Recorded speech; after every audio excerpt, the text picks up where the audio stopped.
என் தேவனுக்கு பிரியமானபடி நாளைக்கு நாள் ஆவிக்குரிய வாழ்க்கையில தேர்ச்சி பெற்றவனாய், ஆவிக்குரிய வாழ்க்கையில வளம் பெற்றவனாய், ஆவிக்குரிய வாழ்க்கையில ஒரு ஜெயம் எடுக்கிறவனாய், ஆவிக்குரிய வாழ்க்கையில ஒரு மேன்மையான வாழ்க்கை வாழுகிறவனாய், நான் ஆவிக்குரிய வாழ்க்கைக்கு நேராக என் வாழ்க்கையை நான் நகர்த்தி கொண்டு செல்லணும். ஹல்லேலூயா.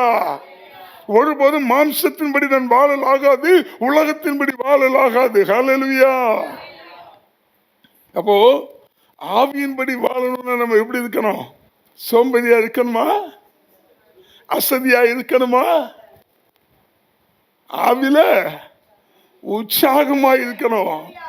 ஆவில அனலா இருக்கணும். எந்த ஒரு மனுஷன் உலக காரியங்களை உற்சாகமாக இருக்கிறானோ அந்த மனுஷன் உலகத்தை திருப்திப்படுத்தும்படியாக ஒரு உலக வாழ்க்கையை வாழ்ந்து கொண்டிருக்கிறான். ஆனா எந்த ஒரு மனுஷன் ஆவியானவரை திருப்திப்படுத்தும்படியாக ஆவிக்குரிய வாழ்க்கையில நாளைக்கு நாள் தன்னை வளர்த்து கொண்டிருக்கானோ, தான் வளர்ந்து கொண்டிருக்கானோ, அந்த மனுஷன் ஆவிக்குரிய வாழ்க்கையை வாழ்ந்து கொண்டிருக்கிறான். அவன் கர்த்தருக்கு பிரியமாய் வாழ்ந்து கொண்டிருக்கிறான். ஹல்லேலூயா.